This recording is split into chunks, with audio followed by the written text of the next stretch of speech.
Sa pulong kaninang umaga ay pinag-utos ni Pangulong Marcos Jr. sa Department of Social Welfare and Development o DSWD sa pangunguna ni Secretary Rex Gatchalian ang tuloy-tuloy na pagbibigay tulong sa lahat ng mga sinalanta ng bagyo.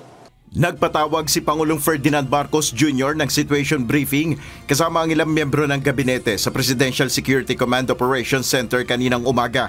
Tinalakay sa pulong ng Pangulo ang naging pagtugon ng pamahalaan sa Super Typhoon Uwan. Ayon kay Palace Press Officer Yuse Claire Castro, iniutos ni Pangulong Marcos sa Department of Social Welfare and Development o DSWD ang walang patid na pagbibigay ng tulong sa mga naapektuhan ng bagyo. Ayon sa DSWD, patuloy nilang binabantayan ang mga evacuation operations status ng mga evacuees. Sa Bicol Region na itala ang may pinakamaraming bilang ng evacuees matapos na umabot sa 100,050 na mga pamilya ang apektado roon. Sa Camarines Sur, aabot sa 44,000 families habang nasa 20,000 families naman ang apektado sa Quezon Province sa Calabarzon. Ipinagutos rin ni PBBM sa Department of Health o DOH na siguraduhing mayroong mga medical teams sa lahat ng evacuation centers upang mabantayan ang kalusugan ng mga evacuees.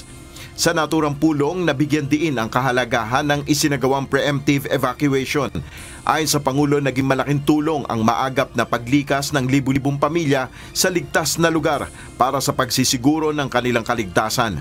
Ayon pa kay Yusek Castro, agad na pinasisimulan ng Pangulo sa Department of Public Works and Highways o DPWH ang rehabilitation efforts kasunod ng iniwang pinsala ng magkakasunod na bagyo.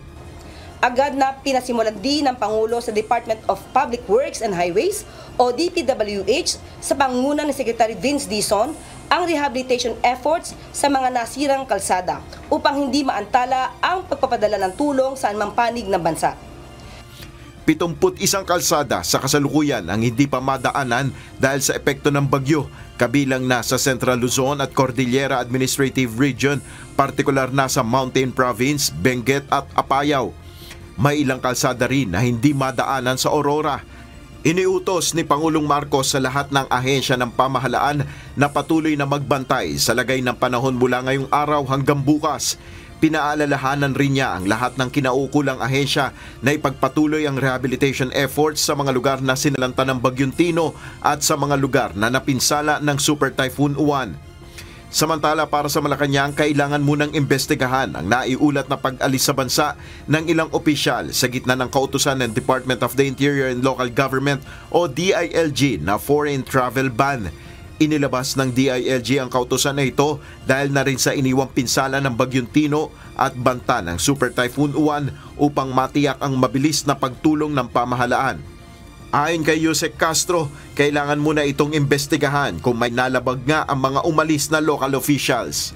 Kailangan muna itong ma-assess ano ba talaga ang kanilang pakay papunta sa ibang bansa at kung ito po ba talaga ay nakaapekto sa mabilisang pag-aksyon para sa mga kababayan natin na nakaranas ng hagupit ng bagyo.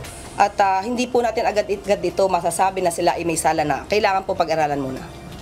Nel Maribuhok, UNTV News and Rescue, Diyos ang aming sandigan, serbisyo publiko ang aming pinahalagahan.